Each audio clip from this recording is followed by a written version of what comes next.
તો હાલો મિત્રો, સ્વાગત છે તમારા બધાનું ફરી મારા એક ઓર વિડીયોમાં। તો આજે આપણે દર્શન કરવાનું છે સોમનાથ મહાદેવના। અને આ સોમનાથ મહાદેવ મંદિર તો બધાએ જોયું જ હોય, અને જોયું તો હોય જ, પણ એ ખબર ન હોય તો કહી દઉં કે આ શિવલિંગની સ્થાપના ચંદ્ર ભગવાને ખુદ કરી હતી। ખુદ ચંદ્રદેવે આ શિવલિંગની સ્થાપના કરી હતી। અને આ શિવલિંગ અને સોમનાથ મંદિર 12 જ્યોતિર્લિંગમાંથી એક છે, જેને 12 જ્યોતિર્લિંગમાં ગણવામાં આવે છે। હવે જે ઓલી માર્કેટ હતી ને, જે બધી વસ્તુ મળતી છે, જેમ કે શિવલિંગ છે અને મંદિર અને બધી જે વસ્તુ મળતી હતી ને, એ માર્કેટ બહાર લઈ લીધી છે। જો આ રોડ ઉપર પહેલાં સામે હતી, હવે આ જગ્યાએ લઈ લીધી છે માર્કેટ।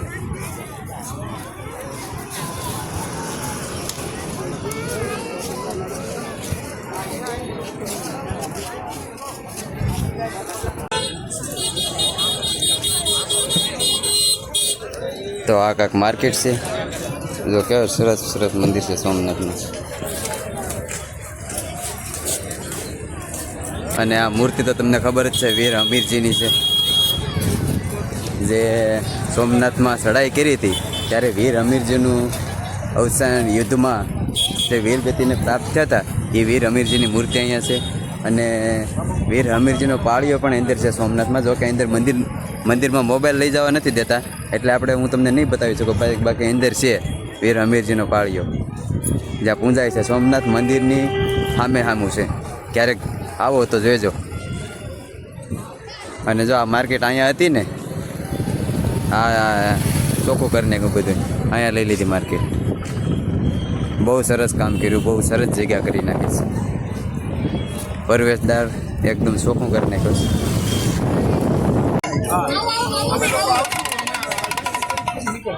તો કંઈક આ રીતની ભીડ છે મંદિરમાં।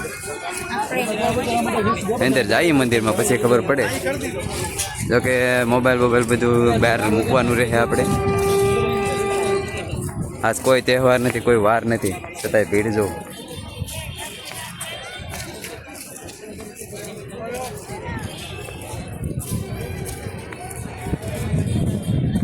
જગ્યા પણ બહુ એટલે બહુ મોટી કરી નાખીશ, સરસ જગ્યા કરી નાખીશ, વ્યવસ્થા પણ મસ્તની કરી નાખીશ।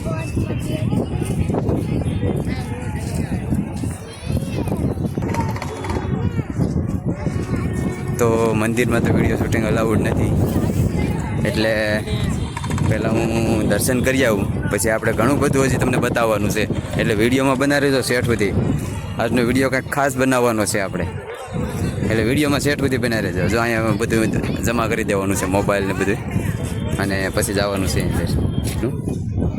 અને જો આ રેલગાડી અહીં નવીન મૂકવામાં આવી છે, પહેલાં અમે આવ્યા તો એ નહોતી, હવે આની સફર કરાવે છે રેલગાડીની। પેસેન્જર થઈ જાય ને એટલે કરવાની છે સફર।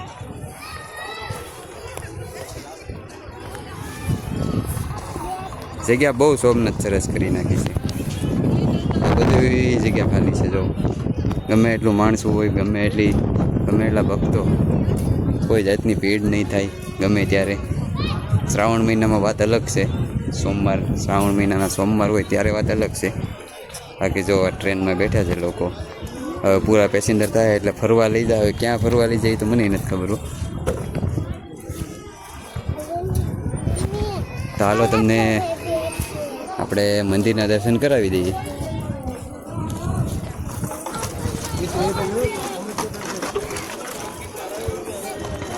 તો આ છે સોમનાથ મહાદેવ।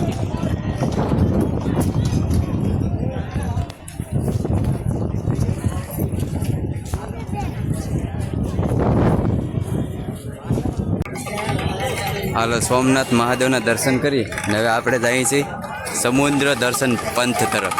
હાલો અહીંયા ટિકિટ લેવી પડશે, હવે કેટલી, લગભગ 65 રૂપિયા ટિકિટ છે, અંદર પ્રવેશ કરવાનું છે। ટિકિટ બહુ જાજી નહીં હોય, ખાલી માત્ર 65 રૂપિયા છે। દરિયા ફરવા પહેલાં ફ્રીમાં હતું, પણ હવે ટિકિટ થઈ ગઈ છે, 65 રૂપિયા ટિકિટ છે।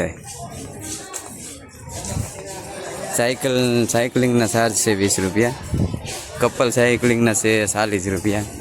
હાલો તમને બોર્ડ પણ બતાવી દઉં।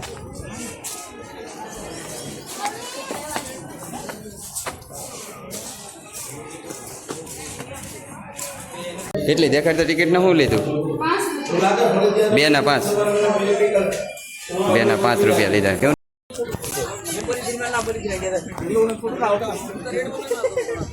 બહુ એટલે બહુ સરસ વસ્તુ માર્કેટમાં મળે છે. હાલો બતાવી દઉં કાક.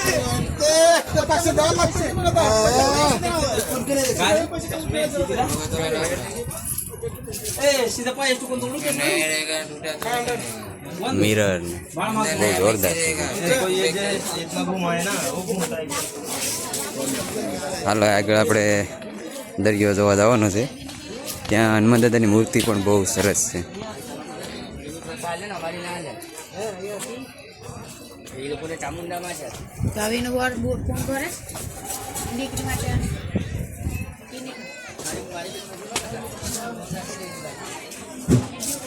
इसमें तो मैं भी दिखता हूँ. देखो जो यहाँ खावा पीवानी मार्केट છે બહુ જોરદાર છે. 8 સુધી ખાવા પીવાનું છે. હા શું વાટે એવી બસ ફરવા જવાનું છે ને અમારે દરિયે. ચલો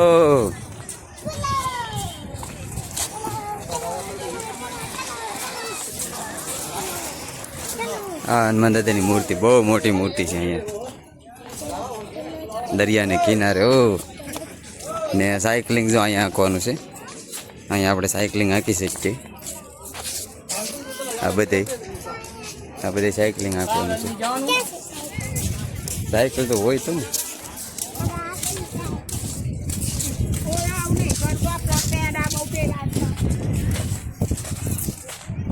આ બધા ઊંટની સવારી કરવી હોય તો કરે સવારી ઊંટની. હા ઓ મોજે સીડ્યો ભૂરા દરિયો. એ ભૂરા દરિયો મોજે સીડ્યો.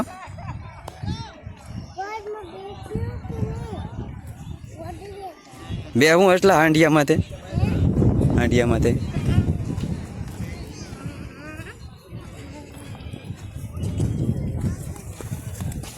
હનુમાન દાદાના દર્શન કરો પહેલાં, ને મંદિરના દર્શન તો આપણે કરાવી દીધા તમને.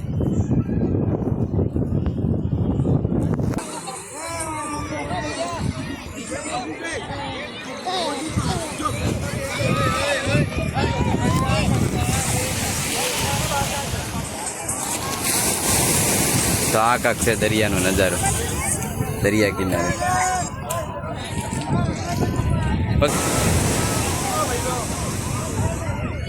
છે ને દરિયા કિનારે જબરજસ્ત નજારો.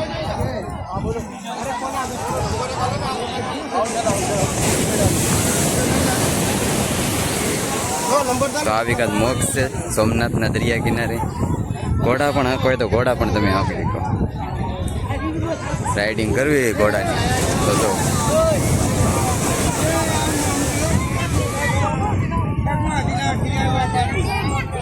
છે ને ભાઈ મોજ દરિયા કિનારે.